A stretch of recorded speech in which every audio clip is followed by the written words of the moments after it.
If you are an investor in the Singapore market, you have probably looked at the SGX recently and felt a sense of despair. You look at the headlines and it's a ghost town. You see volume drying up, you see delistings, and you see capital flowing exclusively to the US markets to chase all-time highs. If you are looking for excitement, the Singapore exchange feels like the last place on earth you want to be right now. You might have even seen the chatter that the only things left on the SGX are banks and REITs that are getting hammered by interest rates. And then you see a headline for an upcoming IPO on the Catalist board for a company that makes glue. That's right, adhesives. If you saw that headline, your instinct was probably to roll your eyes, close the tab, and go back to trading Tesla options or checking your Nvidia position. But if you strip away the boredom and look at the actual mechanics of wealth generation, the story is completely different. While the retail crowd is chasing moonshots and AI hype, there is a silent, profitable engine that is capitalizing on one of the biggest macroeconomic shifts of our lifetime, the movement of manufacturing from China to Southeast Asia. If you dig into the prospectus of this boring glue company, you don't see a dying business. You see a company with a net profit that is up 38% year on year.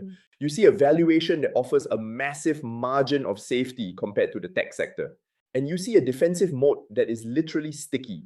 This isn't just about glue, it is about the supply chain of every major footwear brand on the planet. I'm Iggy, your Singapore-based market analyst, and my job is to cut through the noise, ignore the hype, and show you what really matters for your CPF, SRS, and SGX portfolios.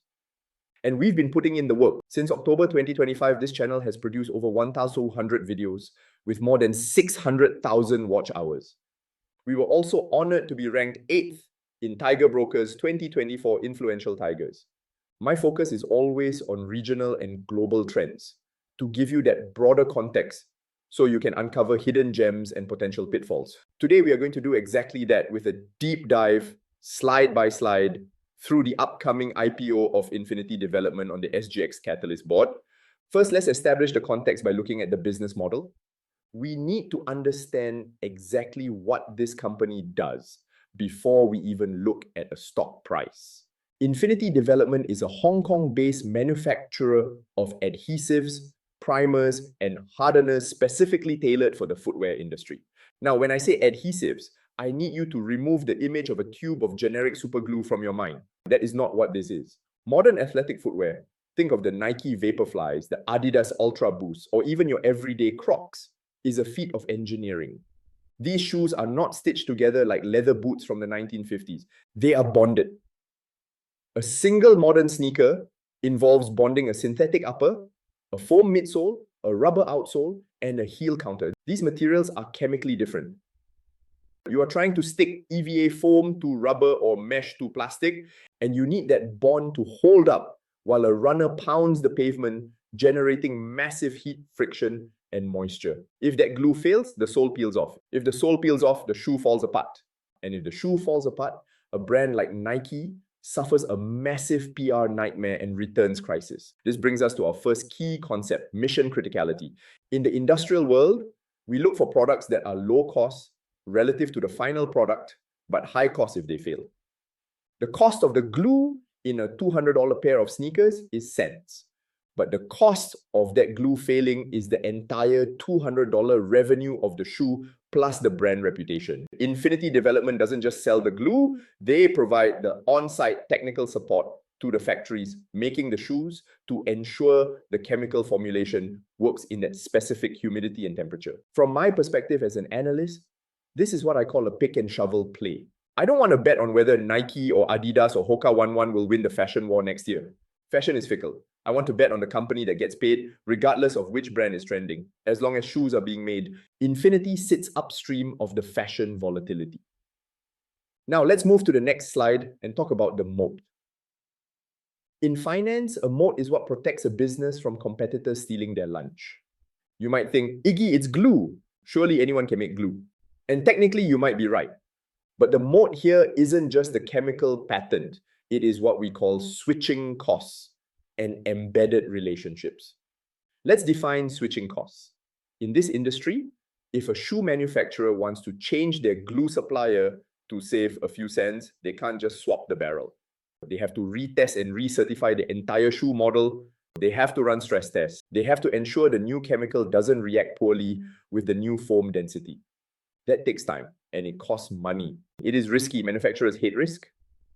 Once a supplier like Infinity is in the production line, they are incredibly difficult to remove.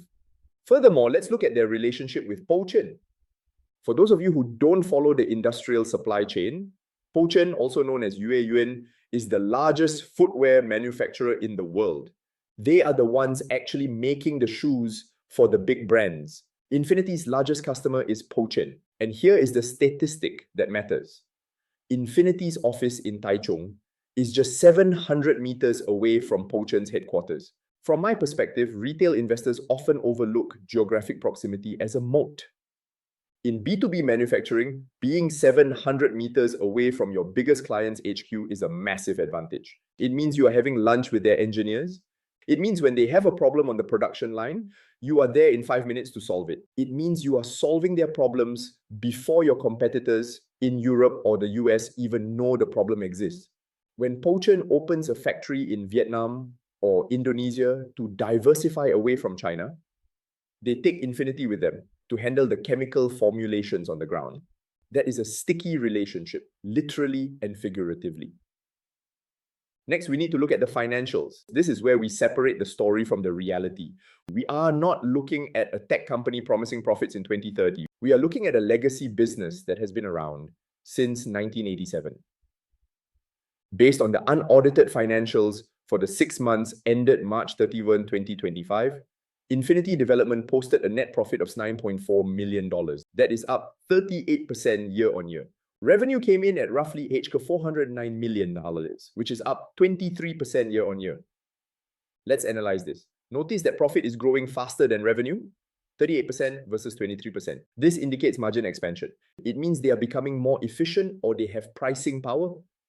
In an inflationary environment, seeing expanding margins is the holy grail. It shows the business is healthy. Now, let's talk about the valuation. The IPO pricing is set at 39 days per share. Based on the historical data, this puts the company at a market cap of roughly $223.5 million. If we crunch the numbers, this implies a trailing PE ratio of somewhere between 5.4 times and 5.9 times. It also implies a historical dividend yield of around 3% to 4%. Here is my perspective on this valuation. A PE of under 6x for a company growing net profit at 38% is statistically cheap. I want to be clear, it is very cheap. The market is discounting this stock for two reasons. One, it is on the Catalist board, which is known for lower liquidity. And two, it is a small cap industrial, which is boring. However, for the intelligent investor, this low valuation provides a significant margin of safety. If you buy a tech stock at 50x earnings, everything has to go perfectly. If you buy a glue company at 5.4x earnings, even if growth slows down to 5%, you aren't overpaying. You have downside protection built into the price. However, we do not do blind optimism on this channel. We need to look at the risks. What could kill this thesis? There are three major headwinds that I need you to be aware of. First is customer concentration. A huge chunk of their revenue comes from Pochen and a few other major ODMs, original design manufacturers. This is a double-edged sword. The relationship is a moat, yes, but it is also a single point of failure. If they lose the Pochen contract, the stock collapses. There is no nice way to say that. If Pochen sneezes, Infinity catches a cold. Second is petrochemical inputs. Adhesives are chemical products. Their raw materials are derivatives of oil. If geopolitical tensions rise, say in the Middle East, and oil prices spike to $100 or $120 a barrel, Infinity's input costs will skyrocket. They might not be able to pass those costs on to their customers immediately. This would squeeze their margins, and that profit growth we saw earlier would vanish. Third is geopolitics and tariffs. This is a China plus one play, meaning they are benefiting from manufacturing moving out of China. But if the United States decides to slap massive tariffs on footwear coming from Vietnam or Indonesia, the overall production volumes of shoes will drop. If fewer shoes are made, less glue is bought. It is that simple. From my perspective, the customer concentration is the biggest red flag. However, in the ODM world, This is standard practice. Manufacturers do not like swapping chemical suppliers for fun. It is too risky for them. As long as Infinity maintains quality, the risk of Puchen leaving is low. But you must understand that it is non-zero. You need to size your position accordingly. Do not bet the farm on this. Finally, let's look at the use of proceeds. They are raising $11.1 million. It is crucial to see where this money is going. They are not using it to pay off bad debt. They are not using it for executive bonuses. 56% of the proceeds, about $6.2 million, is earmarked for expanding overseas markets in Vietnam, Indonesia, and Bangladesh.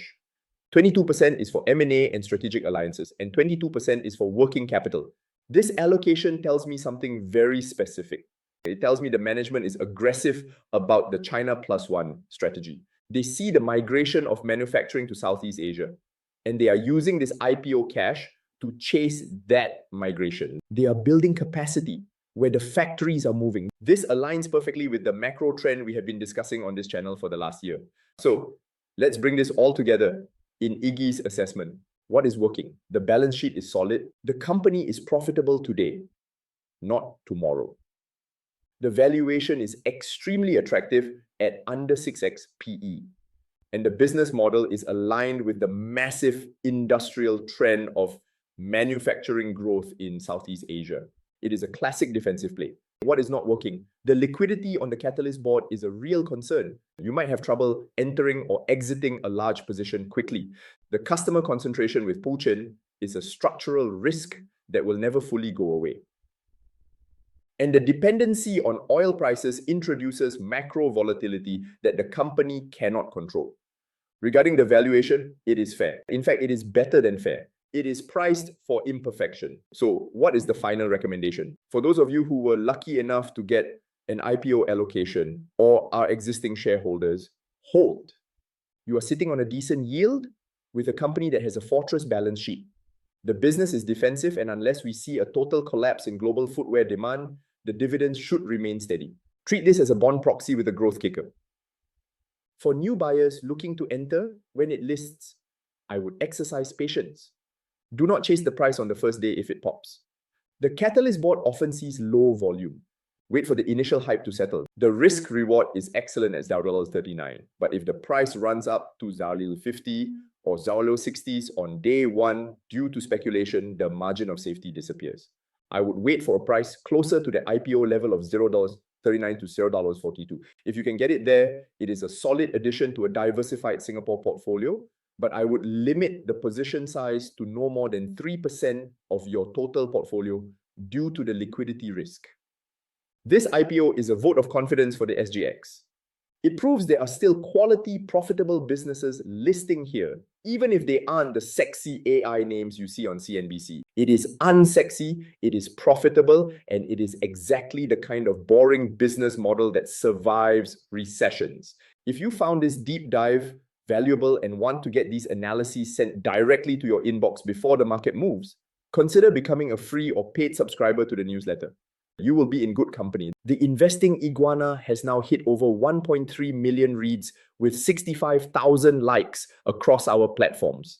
We're also thrilled to welcome our growing community of over 30 YouTube Premium subscribers and 19 paid Substack members who make this in-depth independent research possible. Thanks for watching, stay rational, and I'll see you in the next analysis.